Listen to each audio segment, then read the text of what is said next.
Tollywood star hero mega power star Ram Charan ప్రస్తుతం game changer సినిమాతో full బిజీగా ఉన్న విషయం మనకందరికీ తెలిసిందే. RRR సినిమా తర్వాత ఆయన గ్లోబల్ స్టార్ రేంజ్ను సొంతం చేసుకున్నారు. అప్పటి నుంచి ప్రపంచవ్యాప్తంగా అభిమానులు సొంతం చేసుకున్న mega power star Ram Charan ఈరోజు గేమ్ చేంజర్తో ప్రపంచ ముందుకు రాబోతున్న విషయం తెలిసిందే. ఈ సంక్రాంతికి ఈ సినిమా రిలీజ్ కాబోతోంది. అయితే అప్పటి వరకు పవన్ కళ్యాణ్ గారి అభిమానులు కూడా ఈ సినిమా కోసం తెగ వెయిట్ చేస్తున్న విషయం మనకందరికీ తెలిసిందే. మరోవైపు మెగాస్టార్ చిరంజీవి గారి అభిమానులు కూడా ఈ సినిమా కోసం తెగ వెయిట్ చేస్తున్నారట. ముఖ్యంగా దీనికి దర్శకుడు శంకర్ కావడంతో ఆయన హీరోల అభిమానులు కూడా వెయిట్ చేస్తున్న విషయం మనకందరికీ తెలిసిందే. ఇకైతేలా ఉండగా ఇటీవలే తెలంగాణలో పుష్ప 2 రిలీజ్ సందర్భంగా సంధ్య థియేటర్ దగ్గర ఒక మహిళ తొగుసులాట ఘటనలో మృతి చెందిన విషయం మనకందరికీ తెలిసిందే. అయితే దీనికి కారణం ప్రీమియర్ షోస్ అనుమతి ఇవ్వడం అని చాలామంది అనుకున్నారు.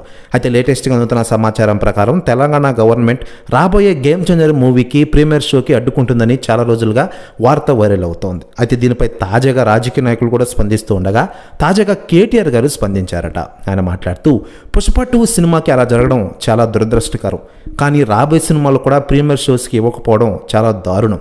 అల్లు అర్జున్ని కాదురా, దమ్ముంటే రామ్ చరణ్ని ఆపు చూద్దాం, తెలుగు రాష్ట్రాలు తగలబెట్టేస్తారంటూ సంచలన వ్యాఖ్యలు చేశారట కేటీఆర్ గారు.